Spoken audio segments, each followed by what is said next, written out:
Let me just make sure that we are not picking up two audio tracks because that always scares me. YouTube,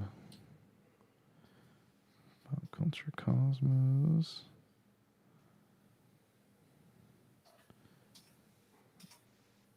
And live.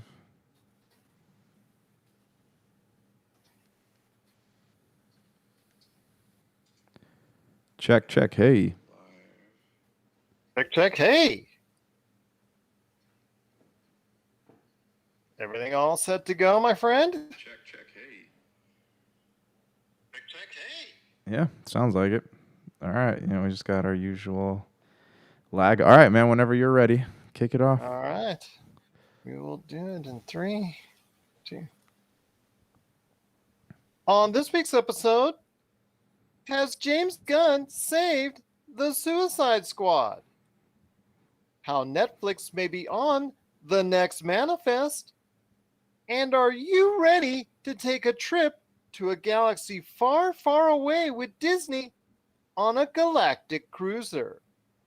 All this and more as we reach our next stop, the PCC Multiverse, the Pop Culture Cosmos. The Pop Culture Cosmos.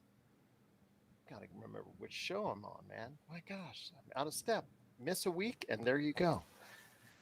As we reach our next stop, the pop culture. As we once again delve into the pop culture cosmos. It'll sound so much better in post, I swear to you. All right. And we're back with another episode of the Pop Culture Cosmos. This is Gerald Glasser from Pop Culture Cosmos, Game Source, Inside Sports Fantasy Football, and the Lakers Fast Break. We truly appreciate everyone out there listening to all of our shows. And if you can, please give us a 5-star review on Apple Podcasts. Plus, if you can like, share, subscribe, follow, or do anything that you can to support us right here at the Pop Culture Cosmos, Lakers Fast Break, Inside Sports Fantasy Football, and Game Source, it is truly appreciated. I just want to give everybody a heads up out there. All you fantasy football fans, Inside Sports Fantasy Football is on its way back. We're looking forward to starting to record shows this week, so look out for it, not only on the Inside Sports Fantasy Football channel, but on the Pop Culture Cosmos channel as well. But it wouldn't be a Pop Culture Cosmos without my good friend. He is our own con man from Humanica Media. You got to go ahead and check out what he's doing today at humanicamedia.com. Of course, all the work that he's been putting into popculturecosmos.com and whatever he's doing out there in social media and podcasting, including Topicocalypse, the Super BS Games Cast, and of course, he is the awesome author of this outstanding book, Congratulations, You Suck, from Barnes & Noble, and also as well, Amazon. You can find it right now in a digital or hardback form. It is my good friend. It is Josh Peterson. What's up, man? What's up? Just got back. Was conning those comics, Comic-Conin, Comic-Con came and went, I did the Comic-Con. Comic-Con. You come and go. You come. Okay, sorry. You went to Bell County Comic-Con near you, correct? Yes, we did, and it was a pretty cool place. It was a smaller con. Not it had the usual suspects there. You had the lady that does the voice of Gohan. Sergeant Slaughter was there. Lou Ferrigno was there. Okay, so I met Lou Ferrigno once, and he's kind of a jerk. Oh, he newsflash! Yeah, he was mean. He's very mean. I don't know. He seemed like he was smiling today. I didn't get in line to talk to him this time, but maybe he's nicer. But I just didn't really have any desire to go shake the guy's hand again. So I kind of avoided him. Because probably he's going to Hulk out on you and just go, turn green and, maybe rip an arm off or two. So maybe it was good to stay away from him right there at the con. But you had a good time?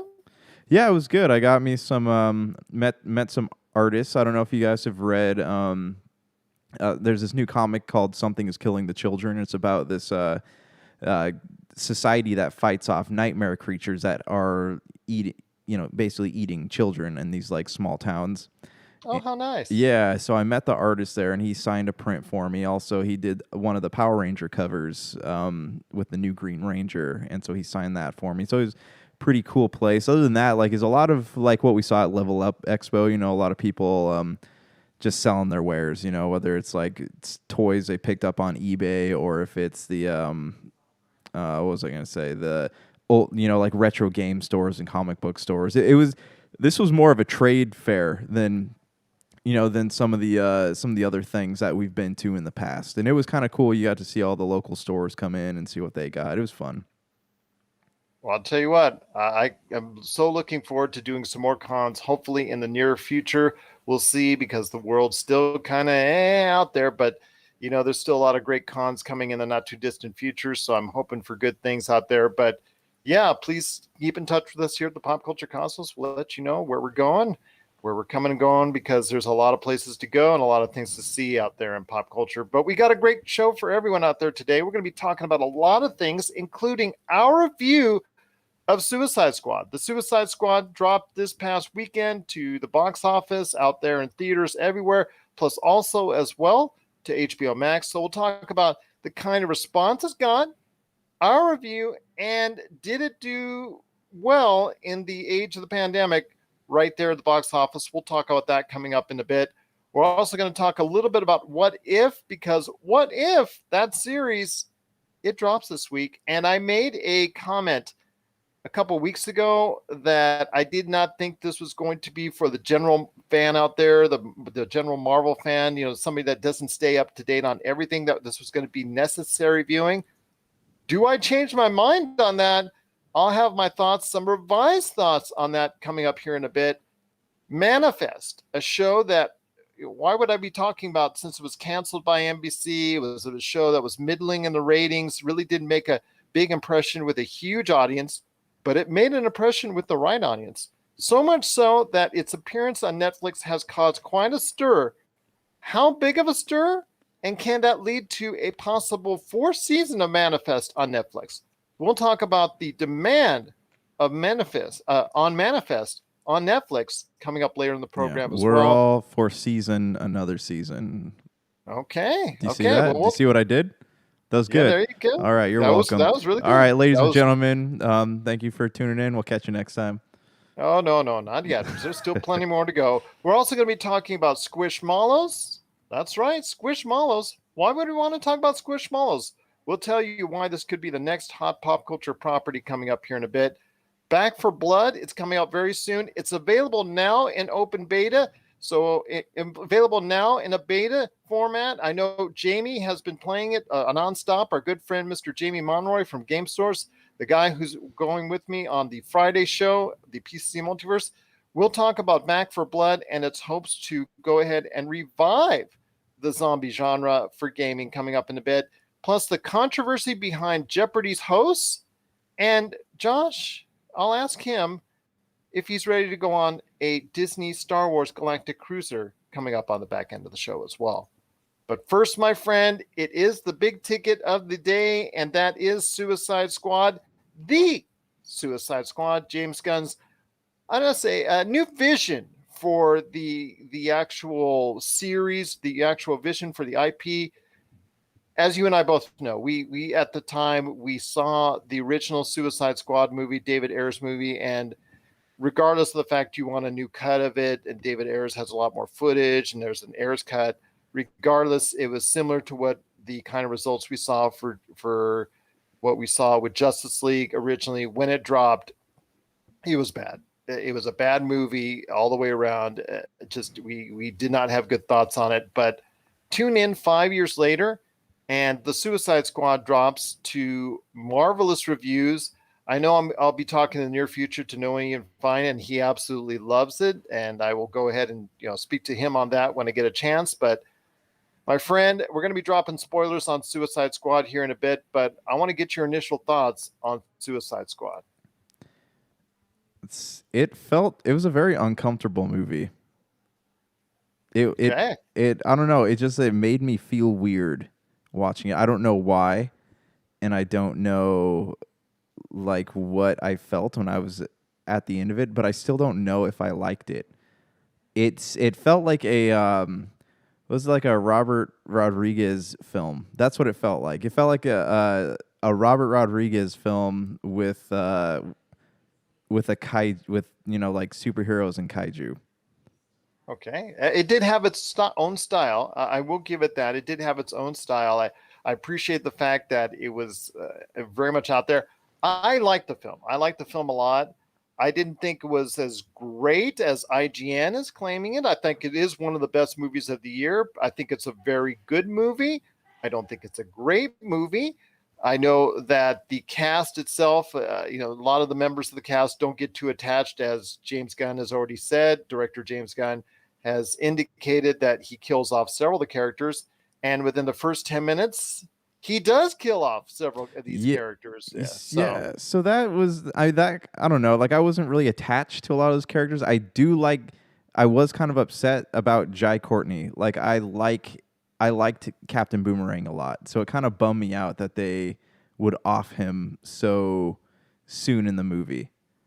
Like the other characters they don't really give you a lot of background. You don't have a history with the other characters, so you don't really like feel anything when they die. I know they had Nathan Fillion's character, and was that YouTuber Fluga was on there. He was yes. the guy with the spear.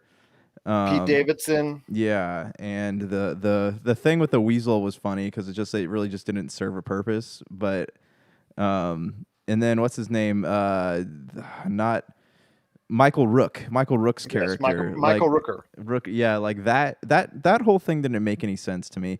I don't know. It just like it felt gratuitous in a way. Well, I mean, it's something that they just got rid of it. They just had to. It just. I think it was just to show people out there that anything for the rest of the movie can happen as far as characters are concerned, whether they lived or they died. But yeah, just basically offing all the entire characters and having Harley Quinn and Rick Flag part of those individuals that were supposed to lead this team, this ill-fated team, basically sending them there to die, i.e., the Suicide Squad. I think. And having those two only the ones that are living, everybody else seemingly died as far as it's concerned in the beginning. And of course, they found the most appropriate song to have them die to. But I just think that for the rest of the movie, yeah, I thought what there was good and was really solid. In fact, like I said, I'm give about an 8. I think it's probably where I'm at, 8, close to an 8.5, but right around the 8, I'll give it. I Okay. think Idris Elba is having the best year of any actor that's out there for the movies between this and Concrete Cowboys, which is now, or at the time, Variety has said it's their top movie of the year. And I know he's gotten great raves for that performance. I think he's having an outstanding year. I thought he was just truly brilliant in this role. John Cena, I think, was a very welcome addition playing Yeah. Peacemaker. What are your thoughts on John Cena playing Peacemaker? So Because his shtick, since he's left the since he's taken off as far as a full-time member of the WWE, has been hit or miss. I think this was really on point. yeah, so I enjoyed the back and forth with him and Idris Elba. Yeah. I liked the like the competition, where they're talking about how like it opens that scene with him going, "What does this guy do?" And he goes, "He can turn anything to a weapon, but that's what I do." Yeah, but I do it better. Like they open up with that like immediate rivalry between one another, and that was fun. I enjoyed seeing that happen, and you kind of know that like what's his name, John Cena's character is someone who he's fun. No, he's kind of a fun guy. He's a fun character, but he's also not compromising. Whereas the Yeah. rest of them are very compromising in what they'll do. Like John Cena is his Peacemaker is a very black and white character. Yeah. I can't do this because this will happen. Everyone else is like, oh well, I mean, There's a lot of gray area with everybody else. yeah, yeah, yeah. They're kind of like go with the flow type people, whereas John Cena is looking at a bigger picture. So that was, that's an interesting contrast to see between him and Idris Elba's character. I did, Flag was. I like seeing him come back. I was kind of bummed about what they did to him. Yeah. The so here, if I can break down my a couple things about the film. It was funny. It was funny. It was gratuitous. The stuff with the what's the polka dot man, like that was fun, and I liked how when they were trying to rescue Flag, they ended up like killing the wrong group of people. Um, but I guess like some of my big beefs with the movie is that the moments where it was supposed, they tried to insert some serious stuff in there. Like the whole movie felt like a joke. It felt like the way that like Crank 2 was filmed and like Ghost Rider Spirit of Vengeance. I forget what that guy's name was, Yeah. where like the movie doesn't take itself serious. Yeah. And when I'm watching things like that, I have a hard time taking it serious because even the serious stuff they tried to inject into the film felt so forced and I don't know, like what do you call it? Like cheesy. It felt forced and cheesy, and it just felt like it didn't belong in this film where people are literally getting like tops of their heads chopped off, and like people are having buildings fall on them while they're smiling. Like it just didn't feel like it belonged. Like they're trying to juggle these tones, and it just didn't really work that well. But again, I will say that it's better than the first Suicide Squad movie. Oh, I think it's infinitely better than the Yeah. first Suicide Squad. I think it's like I said, for me, it's a good film. I don't think it's as great as IGN and some other outlets are making it to be, like nines and a halves. I see this out there, but a good solid 8 for me. Yeah. I was disappointed at Starro the Conqueror being the aka the kaiju in this film, and having him out and about and wreaking havoc for all of 5 minutes before he's already done away with. And I thought that was pretty sad that to see you built this up and you have this potentially what could have been this great villain and this great monster that could threaten society and humanity. Yeah. And you did basically nothing with him. I think that was to me the biggest disappointment. And the fact that he could control minds, by throwing the little starfish out of all these people and didn't really do anything with them. All the cities, all the people, all the town folk, all the army was controlled by Starro for all of 5 minutes, and you just had them walking around. And that's it. When you could have done so Yeah. much more with them, as far as the mindless zombie thing is concerned. So I was really disappointed as far as the Starro representation on that. And I get the fact that the biggest villain of all in the movie is the actual government of the United States. And I get that that's the fact that they knew about the project, the Starro project all along, and were helping fund it and all that. I get that they're the biggest villain ultimately. And Amanda Waller is trying to, prevent the secrets from getting out there and all that. But to me, I would have loved to have seen Starro at least wreak havoc a little bit more. Yeah, do you know what that scene with Starro reminded me of? It reminded me of the Stay Puft Marshmallow Man in Ghostbusters 2. Yeah. Like he just fumbles around the city a little bit, breaks things, steps on cars, you laugh And at then some of it. explodes. Yeah, but he even went so far as to like waddle around like a toddler in the same way that the Marshmallow Man did in Ghostbusters. Like it felt like this scene was almost ripped exactly from that movie. And Yeah, and that to me was the most disappointing part. yeah, it was not very. It was anticlimactic, and especially the way that the starfish or what's his name, the starfish Oh, Starro. Starro, the way that he dies, like that was just it. I don't know. I would have liked to see a little bit more like action, a little bit more of them like working together. And instead, they took that moment where he's attacking the city to kill off more of the Suicide Squad. Like it became tiresome at that point. Like when there could have And been. I know at some point you got to go ahead and make Ratcatcher number 2 because she was an integral part of the team to prove her value and prove her worth. But Yeah. I was hoping that it would be done at some other point in time. Yeah, no, I completely agree. It was, I don't know, it had a lot of misfires, it had a lot of things that worked. It was just a very weird movie. Like I've there's not a lot of movies that I would describe as weird and uncomfortable, but this movie was weird and uncomfortable just for the fact that like it doesn't stick to any norms at all. So if you're like going to see this movie, don't expect it to stick within the boundaries of what this universe or really any film universe has written so far. Any last thoughts on it? If you were to give it a grade, So I would give it I would say like a 7.5 or an 8. I'm still like trying to decide where it stands, and maybe I just need to watch it again. But like it was not. it was not my favorite. Like, and it might be because I watched it late at night, but Well, IGN was phrasing it. The dude who was reviewing it for IGN, and keep referencing him because he was just so glowing, saying this is the best DC movie ever. And I'm like, I don't think I so. still like the Joker. I still like the Joker a little Okay, better. so let me ask you this: like, DC has a lot of things in the pipeline. You know, like they have the Aquaman 2, Shazam, Black Adam, the Batman, the alleged Superman reboot.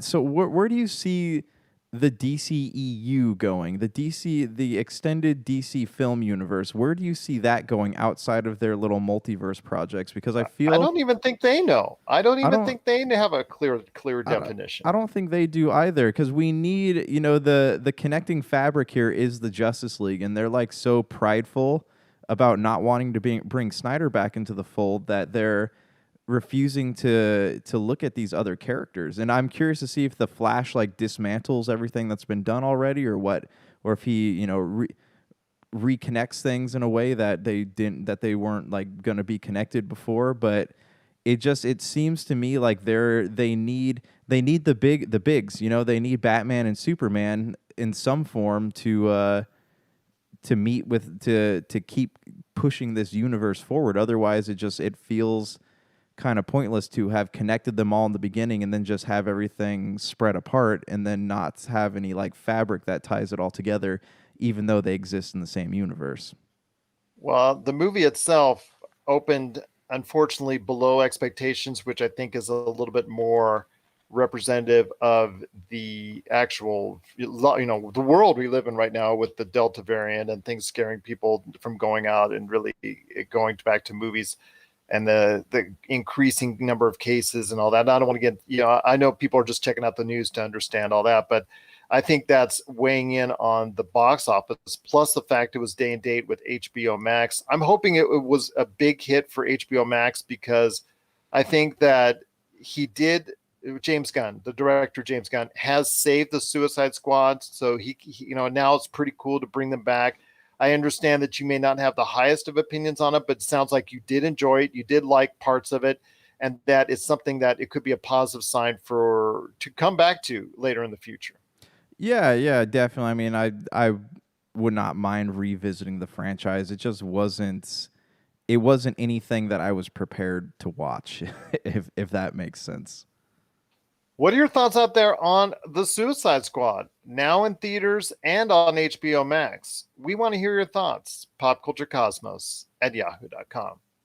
Well, my friend, there's still more to talk about on today's episode. Wanted to hit you up on this, and that is What If? It comes out this week. I had mentioned in recent statements on a show I did a couple weeks ago that I did not think this was required viewing, but since then, the producers behind the series have said that even though this is an animated series, that there will be characters that could become part of the live action Marvel Cinematic Universe at some point in time. Let's take for instance, I'm not saying this is for sure or anything, but let's say like Party Thor. There's, in the trailers, there's a Party Thor, dude, bro, that type of deal. There could be a situation down the line, is what they're implying, that maybe Party Thor, aka Chris Hemsworth, in a Party Thor type of role, could be coming out of a certain part of the multiverse at some point in time down the road in the MCU. That's what they're implying, that some of these characters in the What If series, because What If is going to be canon and it's going to be canon to the MCU. So I'm going to correct my statement and say, you know what? If you get a chance and watch it, I think you should.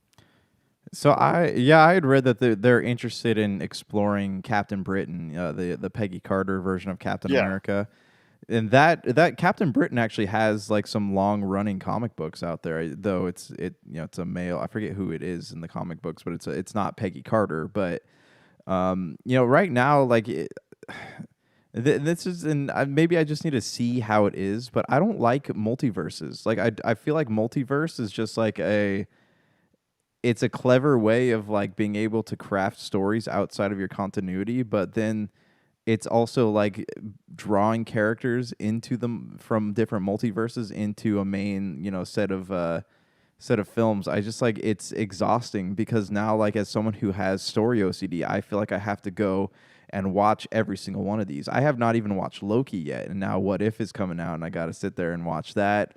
and then I want to catch up on all these before Shang-Chi comes out, which I'm looking at the dates right now, I'm probably not going to be able to do.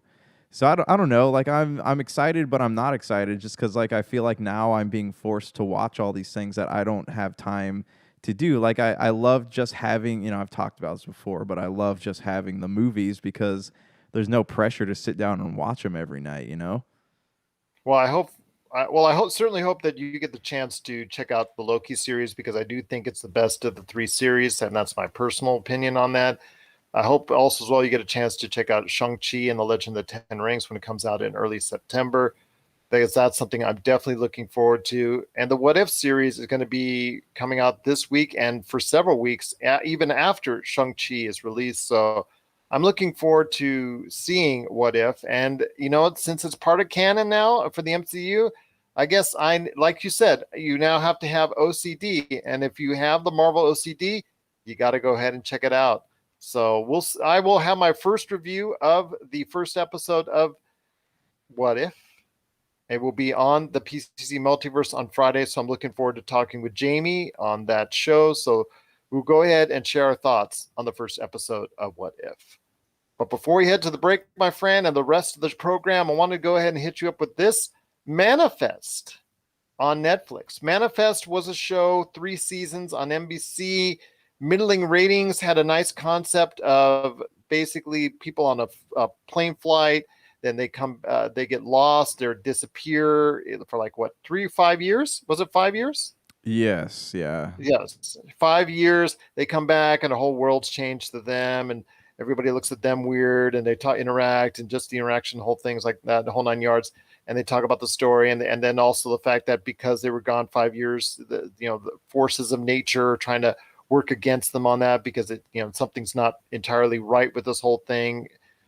And this concept, again, Manifest was a decent show, did decent ratings wise, but not to the point where NBC wanted to keep it. So they canceled after 3 seasons, but they also handed the show over to Netflix to show back episodes. And it, in such sheer demand, has Manifest, and the fans, the ardent fans behind Manifest, have been so adamant on getting Netflix to showcase another season of Manifest that they've kept Manifest at the top of Netflix ratings week after week after week. So your thoughts, because it is now coming to the point where it looks like that Manifest may be getting a second life. I know that Manifest, the producers behind Manifest and Netflix have been communicating with each other about a possible next season.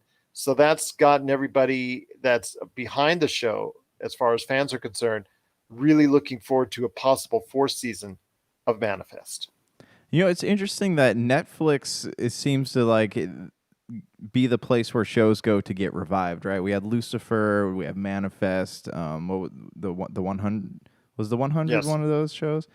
I think the 100 was put back on CW. Oh, okay. All right. Yeah, I mean, I know there's been a couple others, but it seems like Netflix is a place where shows are getting like a second life. And it's weird because if you think about this, these shows weren't getting good ratings when they were on cable TV, but they're getting good ratings and views on Netflix. So what does this tell you?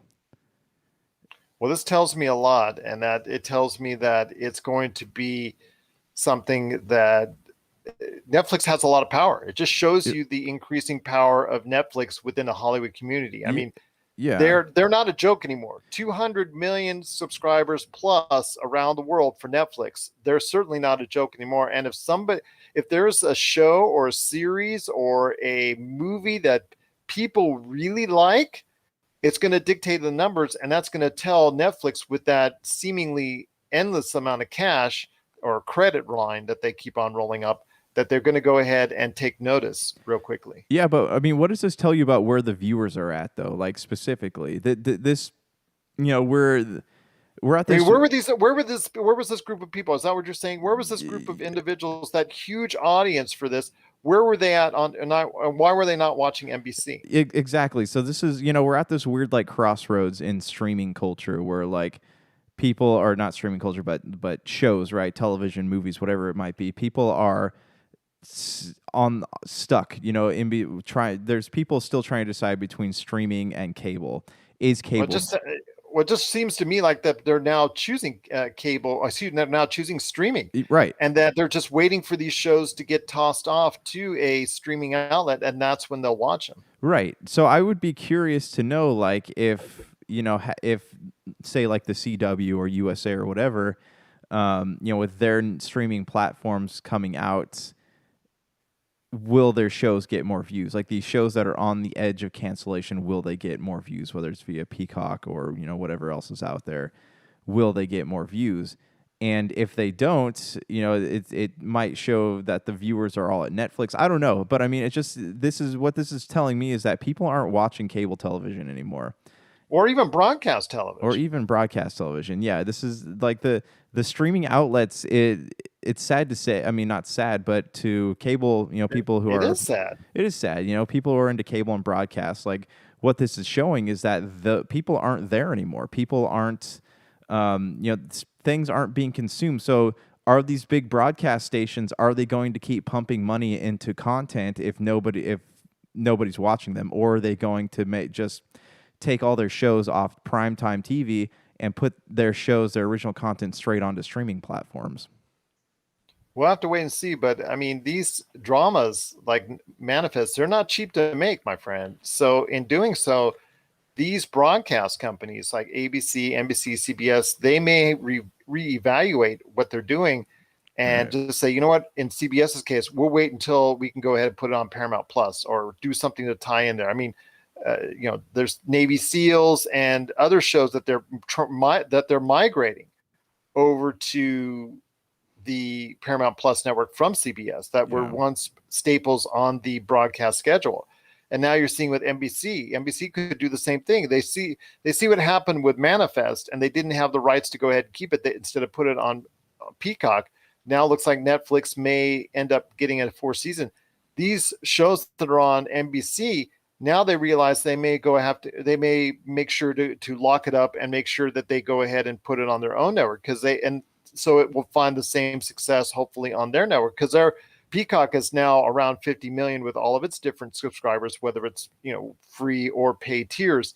And then you have ABC having Hulu and Disney Plus at its, since they're all owned under the Disney family. So this I think is a big wake up call to these broadcast outlets to say, you know what, if we have dramas that really cost a lot of money to produce and they're not really gaining the kind of popularity that it's justifying it on broadcast, we may look to showcase them on streaming outlets going forward. Yeah, or like another good idea would be, until the audience is established, like put it, and they're going to try new properties, give it to Netflix for a couple seasons. And then once that contract is up and people are still watching it on Netflix, put it onto your own streaming platform. That way that it was worth the money, and then you can build on production from there. Absolutely. And we'll talk more about big deals for streaming and everything going on with another long-standing show coming up after the break. But what are your thoughts out there on Manifest? Are you a big supporter of Manifest? And were you watching the show on Netflix that's made it so popular now? But were you supporting it or not supporting it when it was on NBC? We want to hear your thoughts. popculturecosmos@yahoo.com.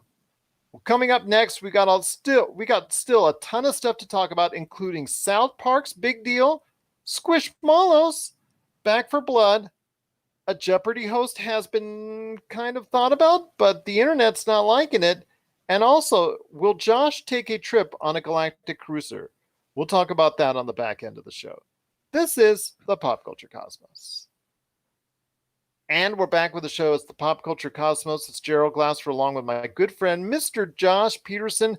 Want to mention again, I do this every week, and please, if you are a tabletop RPG fan, we have a ton of tabletop RPG games out there. Check out our Facebook page, Pop Culture Cosmos, where not only we post the latest news and trends in pop culture, but 5-6 days a week sometimes we have the best in tabletop RPG gaming, because we're the #1 tabletop RPG streamer on Facebook. You can even check out our Twitch channel, Pop Culture Cosmos, and YouTube as well. My friend, before we head on out, we've got a lot of things to talk about, including South Park. South Park just inked a nine. Did you hear me on this, man? A $900 million deal to continue the show on Comedy Central through season 30, plus an additional 14 standalone. Let's say here again, 14 standalone movies that will be on Paramount Plus. So I want to hear your thoughts, my friend, on this. This is a huge win for Matt Parker and Trey Stone, the guys who've been doing this show for so long. This has been one of the staples of pop culture now for 25 years. It just seemingly is just cannot stop. It always touches on various aspects of our lives in a good and very sometimes controversial and funny way. But your thoughts on South Park's big deal? So it's Matt Parker and Matt Stone Matt and Parker and Trey Stone. Trey Parker and Matt Stone. You said Trey Parker and Matt Stone. Yeah, Yes. I couldn't tell if you said Trey Stone or not. Anyways, yeah, this is crazy. I mean, it just goes to show like South Park is still culturally relevant. And it's funny because South Park is allowed to say and do comment on all the things that we're not allowed to, right? So it just goes like it is culturally relevant. Like people still want to be called out by South Park, and that's kind of funny to me because otherwise, if people didn't like South Park, it would not have been signed on for so many seasons and 9 movies. Like that's a big deal. And originally when I read about this, I was thinking to myself like that's a lot of work. But then I remember Trey and Matt coming out on stage during the Ubisoft press conference at E3. Was it back in 2017? And he made a joke about how like, oh, I gotta go. We got 3 hours to put the next South Park episode together. So it must not take a lot of production time for these things to come together. So yeah. Good for them, man. Good for them. Like, again, South Park is, I would say it's more culturally relevant than The Simpsons and Rick and Morty. Like, it has become a staple of American entertainment. And that's saying a lot for such like a crass show that was designed to make people feel bad about themselves. Well, you and I have probably come in and tuned out and gone in and tuned out, Right. just like with The Simpsons on the series. We don't catch every episode anymore.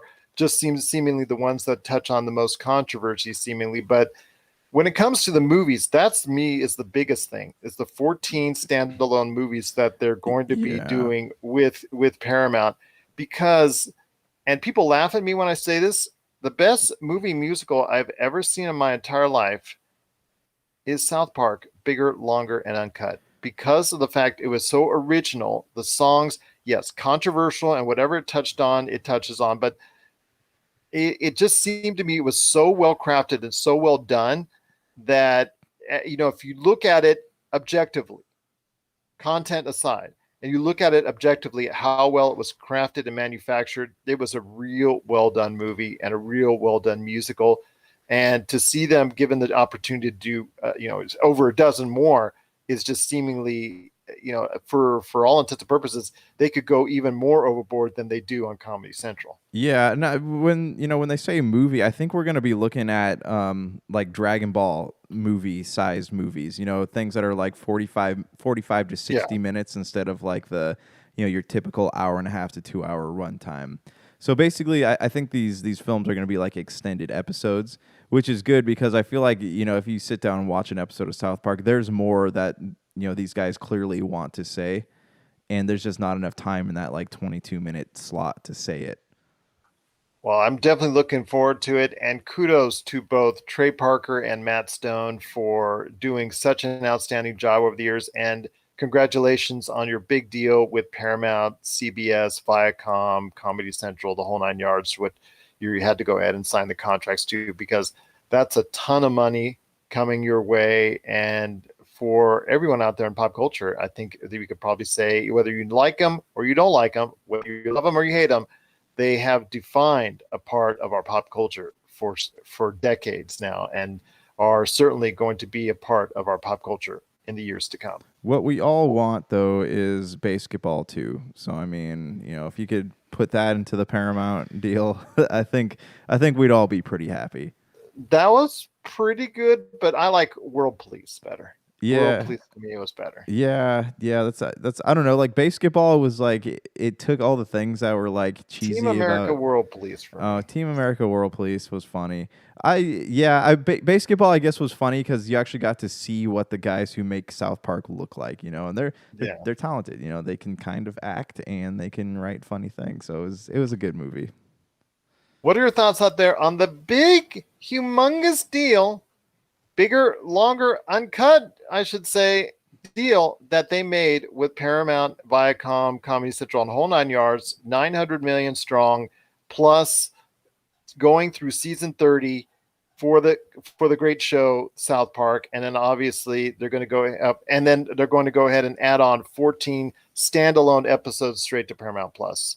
Please share us your thoughts. popculturecosmos@yahoo.com. My friend, there's still much more to talk about on today's program. Wanted to ask you this: are you familiar with Squishmallows? I am not. I feel like you're describing like Squidward as a marshmallow. That's what I'm No, no, envisioning no. this as, or Squidbillies on Adult Swim. Well, you've got some kids in your life, my friend, that are younger than mine. So you're just going to ask them what is a squishmallow, and they'll probably tell you nonstop what it is. But it is becoming the latest entry into the toy lines that's going to get a lot more. And the reason why I say that is because Variety reported that the makers behind Squishmallows have just signed a deal with CAA, which is the largest and most prominent PR agency in Hollywood. And the goal is to get them more out there, not only just extend the toy line and the plush toys that they are even more, but for media. As Josh is showing the Squishmallows right there for you. They're so cute. They're so cute. They're But pillows. well, they're pillows, but they're squishmallows, man. You got to squish them. You got to enjoy them. But anyways, they're going to they're going to go ahead and expand the Squishmallow empire to include some type of media, whether it's television shows, movies, but also video games. And that really got me interested. And when that was mentioned right off the bat, that just tells you that this could be a staple of kids' culture for in the years to come. We're already seeing the fruits of labor for those behind the Paw Patrol, because in a couple weeks, the Paw Patrol movie will come out to theaters and also Paramount Plus simultaneously. And I think because of what we saw was with the Suicide Squad, I'm not expecting much financially at the box office for it, even though it looks to be something a lot of kids will want to go and see. I'm looking that it will provide a big boost for Paramount Plus. But what are your thoughts on a new entity like this? Because we've seen with all the different collectibles and toys out there getting so much run right now. And we've even seen where a copy of Super Mario has gotten a sealed copy was $2 million, if I'm not mistaken, where collectibles are now at an all-time high in pop culture and in our society. So your thoughts on Squishmallows getting this type of deal and this type of love? So, I didn't even the last toy fad that my kids talked about was Twisty Pets. That was the last thing that I had heard about.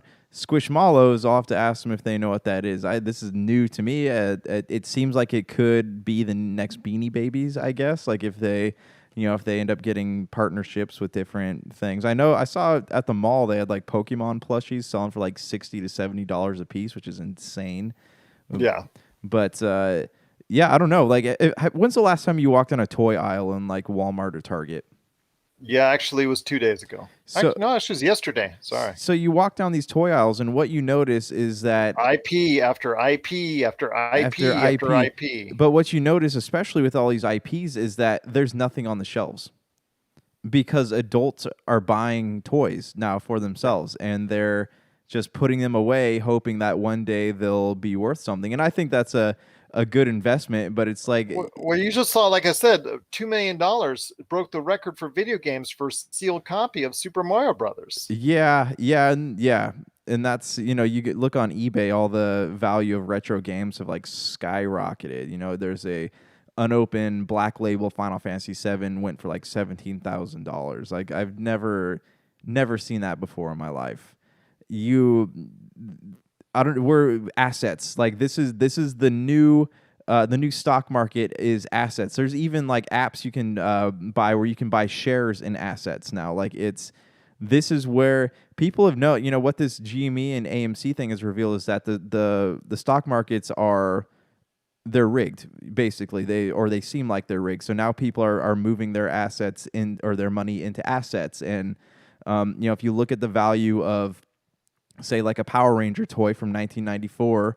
I was trying to buy a Dragon Zord today at the Comic-Con, and they were trying to sell it to me for $300, whereas you could buy it for $30. Like, toy values do go up. And with these Squishmallows, if they have anything like if they're anything like the Beanie Babies, then yeah, we'll probably, if you buy a bunch and they end up staying popular, you could probably see a return on your investment within the next couple of years. What makes me so angry, my friend, sometimes is that, I'm 52. So that means I lived through the 80s and 90s, later on as an adult in the late 80s and early, 90s. And I was working at the Good Guys in an electronic retailer that sold video games on the side. It was not their primary deal, but it sold them on the side. And I remember a lot of these Nintendo 64 copies, because this was mid 90s when I was working there. And this is when Nintendo 64 and some other well-known consoles at the time, Genesis and things of that nature. Mm-hmm. That's when you would see copies of this. And I remember, like, for instance, Clay Fighter. I remember that being on clearance, and we couldn't get rid of that. And that was a sealed copy. And I think to myself now, I'm like, oh my God, I could have had Clay Fighter and 64 sealed, and I could have gotten that for like under $20. And look at it now, and you see all these other. I know, like, for instance, Virtual Boy. I could have had a sealed Virtual Boy, and knowing what I know now, I wish I'd known that. Oh, absolutely. Like, I remember being a kid and going into Toys R Us and seeing Earthbound, right? A sealed copy of Earthbound for $40. I could have picked that up, kept it till now, and I could have made a good, I could have made several, I don't even know what seven figures, maybe not seven, but six figures, thousands of dollars on it. Yeah, like it's absolutely insane. Like, I was talking to a buddy of mine. I'm like, dude, I wish that I had the hindsight to buy 2 of everything when I was a kid, because all this stuff, Power Rangers, a booster pack of the original Pokemon cards, they're selling on eBay for about $600 a piece. And that's what people are bidding on them for. So it's not even what they're actually selling for. Like, I just wish I had the hindsight to purchase 2 copies of things. I mean, granted I can't, but it's just I can't go back in time and change things. But, it's kind of like when my dad says that he wishes as a kid that he could have bought, like, he had all these classic cars as a kid, and he just wished that he had kept them because now their value has, like, tripled or quadrupled. So hindsight's awful, but yeah, I do wish that, like, now I had not gotten rid of so many things over the years, because a lot of it could be worth a lot of money right now. And what's funny is that everyone thought that the Kenner run of Star Wars toys, like the second run that came out in the 90s, was going to be worth a lot of money, but that stuff's not. It's all like the cheap stuff that nobody like wanted to buy. At the first run, and then also the cardboard pre-order, thing that everybody seems to like clamor for, because it was promising with this, that was, you bought basically a piece of cardboard telling you that it would, the actual figures would be on the way, right? And that is extremely valuable. So yeah, it's so funny how things are our value in society on what we think, what we value, and what we evaluate is either worthless or not so worthless. And Squishmallows could be the thing where in 10, 15, 20 years, people will be paying big money for Squishmallows. So we'll see what happens. But Squishmallows is the next big thing, I think, for kids' toys. At least that's what CAA, the big PR agency, is banking on. So I want to hear your thoughts, parents out there, moms and dads. If you know Squishmallows, or if you're looking to collect some Squishmallows, please let us know why. popculturecosmos@yahoo.com. My friend, before we head on out, 3 last things I want to touch on. And one of them is really near and dear to my heart, because some of the people behind one of the best video games of the century, and that is Left 4 Dead 2, and also Left 4 Dead.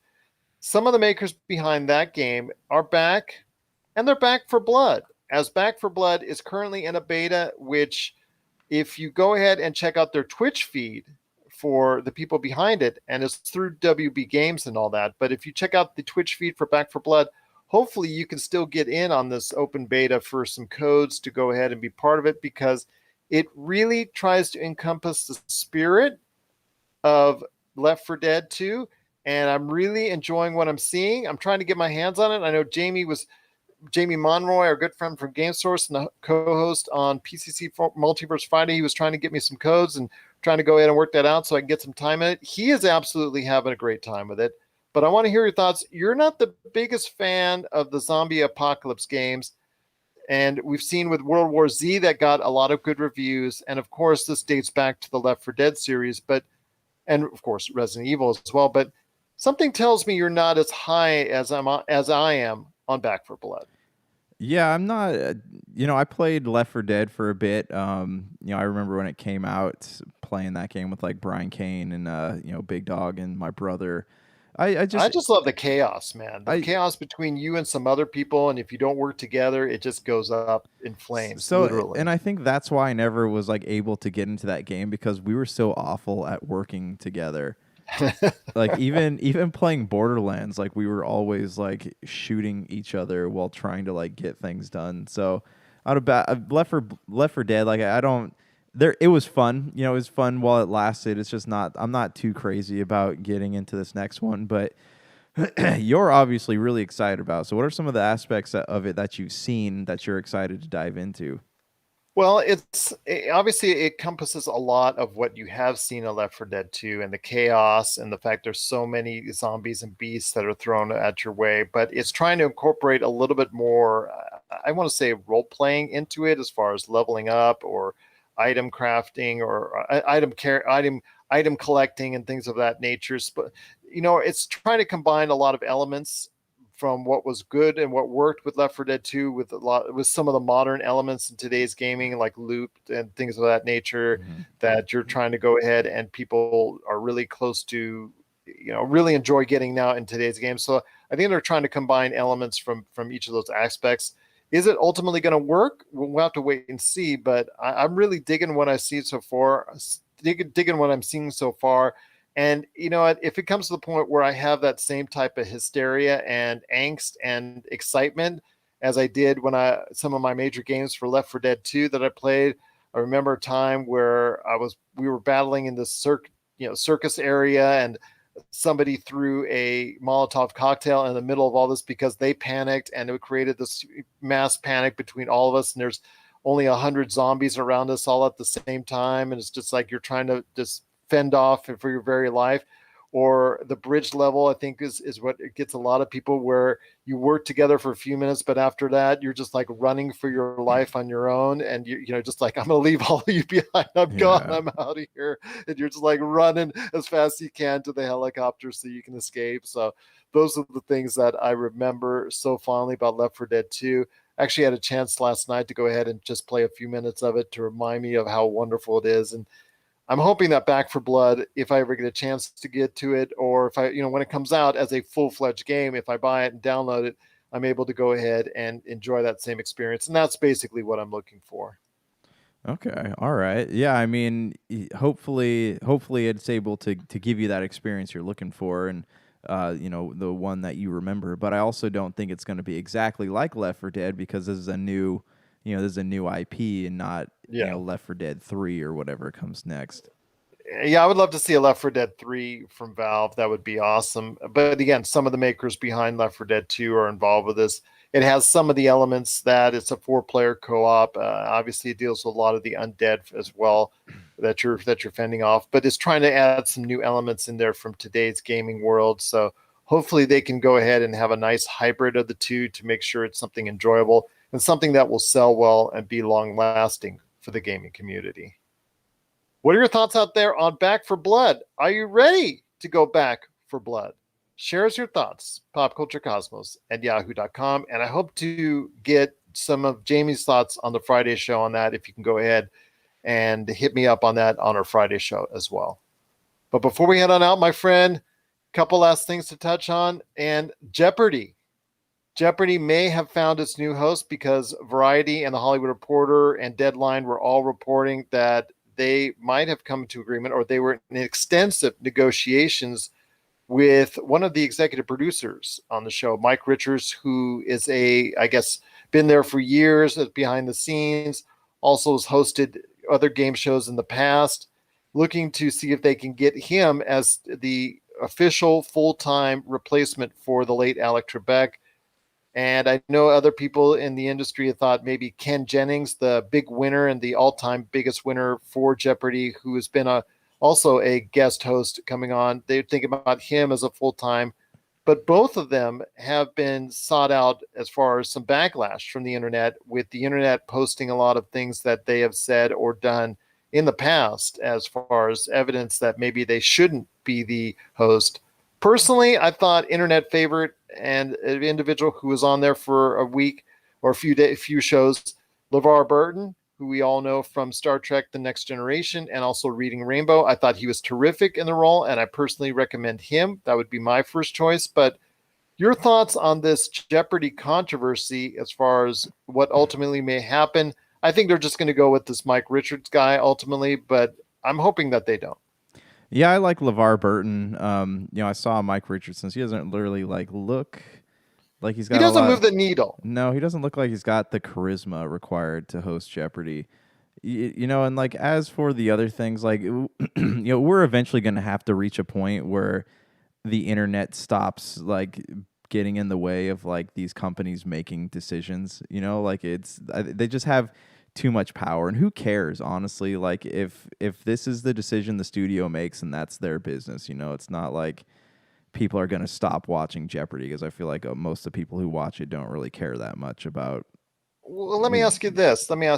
I mean, we've seen it in Marvel where somebody says, "Oh, I'd really love to be a Marvel superhero," and the internet gets totally behind them. Yeah. And you see Marvel just say, "No, we're going in a different direction." And same thing, I'm going to assume with Jeopardy is that the internet and public opinion are leaning one way, and ultimately, I'm assuming Jeopardy is going to lean the other. And it seems like sometimes I understand with cancel culture and things of that nature in the internet, but sometimes, man, you have such a sheer popularity for an individual like LeVar Burton or like individuals for the Marvel Universe that maybe it's the best idea to just run with it because it would sustain the popularity of the IP that you have. Oh, absolutely. I mean, I'm just saying that if the internet is saying oh, so and so has a shady past, who cares? They're not that person anymore. Let's see what they can do given the opportunity to do something good for people.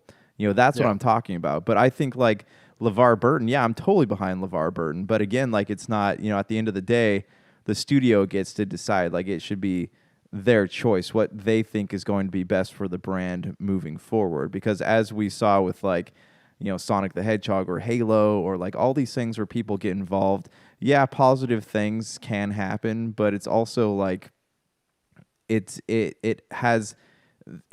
lot of these movements are started by people who don't even care about the property. They just want to say things, So it's hard to know yeah, if they hire this guy, is this person who made this issue, are they even going to watch the show? It's hard to say. But again, I do love LeVar Burton, so I would think that he has the charisma and the power to be an excellent Jeopardy host. He seemed right at home doing the show on the episodes that he was allowed to do. I really think he would be good. Now, sometimes you shouldn't overthink these things. You should not overthink these. Not everything, mind you. I mean, sometimes there are individuals that, oh, I want to be in the Marvel universe, and Marvel say, you know what, we can't. I don't think it's the right idea. And you know what, a lot of times ultimately ends up being the best idea. But with this, it just seems like that there's so much of a clamoring for LeVar Burton. I really think that he would be the best choice. He does have the best background to me as far as from a learning capacity, the way he's able to relate to audiences both young and old. Yeah. I just think that a lot of people grew up with him. Yeah, I mean, it's just it just don't overthink it. Don't overthink it, Jeopardy. I mean, you have an individual there that is beloved by millions of people that would probably, if he was named host, would keep people tuning in, week out. I mean, if you're just looking for someone that's trying to replace Alex Trebek's shoes, that looks or appears or sounds or anything is resembling Alex Trebek, I think you're in a losing proposition, because nobody can really replace Alex Trebek and the work he did for so many decades as the host of Jeopardy. I think if you brought something different to the equation with LeVar Burton, who probably, and from what I've seen in the episodes I was in, approached it from a little bit different vantage point, and just the way he was on the show just was, to me, it would be a breath of fresh air. It would just be something that I think would be really, really good and really, really instrumental in keeping Jeopardy as one of the preeminent shows out there. Yeah, yeah, I absolutely agree with you. I guess the big question here is, does LeVar Burton even want the job? Like, I haven't read a lot of interviews with him, and I know a lot He's of been clamoring for the job for okay. even before he was named a guest host. He was begging online to go ahead and tell Jeopardy to give him a chance. Yeah. So Okay. Because I know, a big issue with these like fan movements also too is the fact that they get all the power behind these people, and then the studios approach them, and it turns out that they're not really like that interested in it. So it's we've seen this time and time again with Hugh Jackman, right? And people saying, yes, he's gonna be in the next Avengers film. He goes, no, I'm good. no, LeVar Burton definitely wants to become the host and be the permanent host for Jeopardy. Let's hope that the folks behind Jeopardy change their minds and go ahead and give LeVar Burton a chance, because I think it would be a bonus for the show, and it would try to alleviate a lot of this controversy behind who is going to be the next host of Jeopardy going forward. What are your thoughts out there on who will be the next host of Jeopardy?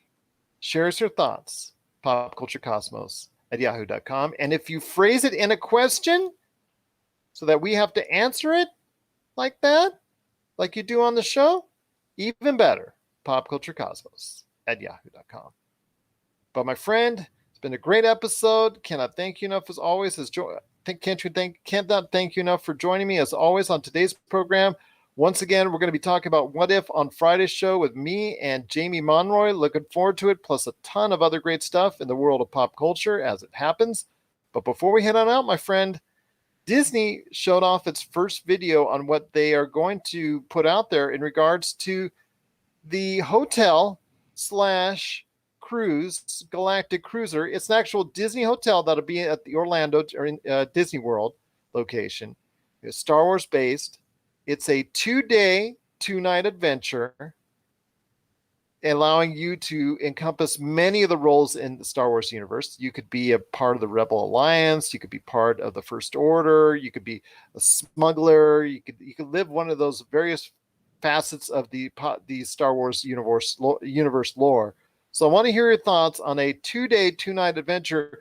Are you ready to go and be part and step aboard Disney's Galactic Cruiser? That sounds exhausting. I mean, 2 days. You can just chill and if you want to. Oh, okay. All right. That's an option for you, but that's they more will my go speed. ahead. Yeah. What I think Disney needs to, yeah, I mean that's cool. I mean, I imagine Disney doesn't really cut corners, so it'd be a pretty cool experience. I'm sure there'll be like lightsaber training and all that stuff, but it'd be cool if they had like rooms set up to mimic some of like the big Star Wars sets. You know how you like walk into the Mos Eisley Cantina or. Well, that's what they're doing. Okay, see that's something that would be cool. That'd be cool. I don't know if I'd want to do like Jedi training or whatever. Like I don't want to do organized programs, but I would love to go into a place like that and just hang out, have a drink or something. But these will be things that you can do optionally that give you like adventures to go and things to follow. Like let's say, you know how you do a murder mystery, you go to some murder mystery dinners and all that, those performances. You can actually become part of those performances in a Star Wars fashion. Yeah, okay, all right. Yeah, that sounds cool. Is that something that you'd be interested in? But real quick, what if Disney teamed up with Jeff Bezos to take this experience into space? Well, that's a thing for another day to talk about. That would be awesome. But I think right now the pricing is like it's on outer space, because my friend, if you want to go and this can, you got to go to disney.com, disney.go.com. You got to go ahead and sign up and dictate your interest. And because the Galactic Cruiser, aka Disney Star Wars Hotel, is going to be opening sometime in the spring of next year. And in order to do that, you're going to need to dish out some bucks, my friend, because at the very least, you're looking at probably $700 or $800 per person per night, with most of the thing, with I guess a starting price tag for an entire stay, because you cannot stay just one day. It's a 2-day, 2-night adventure. That's pretty much cut and dry right there. Whichever the rooms that you choose, because they have a basic room, they have a middle room, and then they have a mid-tier room, and then they have a higher class room, an upper class room or whatever, maybe a captain or whatever galactic room. They've got a good, better, and best type scenario for the rooms, but you're still talking for the minimum at least $4,000 plus for your stay. So I want to hear your thoughts on that. That's for a minimum on that. And so I was looking at the pricing and going, man, for 2 days, 2 nights, $4,000 a pop at the minimum. That's a lot of credits, Star Wars or not. Is this like, are we talking $1,000 in galactic credits, or? We were just talking cold hard cash, my friend. Oh, geez, I don't have that kind of income. I can't go to a galaxy far, far away when most of my money goes to just like staying here where I am. This is true, my friend. But yeah, if you're interested, it's on the Disney website now. You can make advanced reservations because Disney's Galactic Cruiser, the Star Wars themed hotel experience, a 2-day, 2-night adventure, which you can be a part of one of the stories of the Star Wars universe that they throw at you, or you can just enjoy the atmosphere, your choice. You can be a part of that for a lot of money, but it is available to sign up right now. Go ahead, check it out. And if you are interested, we'd love to hear your thoughts on why you would want to be part of this adventure, on if you're, the financial costs and just basically weighing the costs and the benefits of it. But if you are looking to be a part of the next, or if you're looking to go ahead and step onto Disney's Galactic Cruiser, we want to hear your thoughts. popculturecosmos@yahoo.com. Well, my friend, it's been an outstanding episode. I cannot thank you as always for being part of it. Any last thoughts on the way out? Yeah, we do not have any emails to read today. I did not do a good job at production today, prepping, because I was at Comic-Con. But we'll be back with some email reads next week and some sweet, sweet videos that will pop up on the screen here as we're casting, because I'll be a better producer next time. Oh, you're fine, my friend. But yeah, if you got any thoughts out there, please, we want to hear you. We respond. We're very good at that. We can read it on the air. We do whatever you can. We do whatever we can to go ahead and take care of you at popculturecosmos@yahoo.com, at popculturecosmos on Twitter, popculturecosmos on Facebook, YouTube, wherever you go ahead and check us out. We truly appreciate you being part of the Pop Culture Cosmos. So for Josh Peterson, this is Gerald Glassford. It's another beautiful day in paradise right here in the Pop Culture Cosmos. We thank you for listening. And here's hoping you have yourself a great day.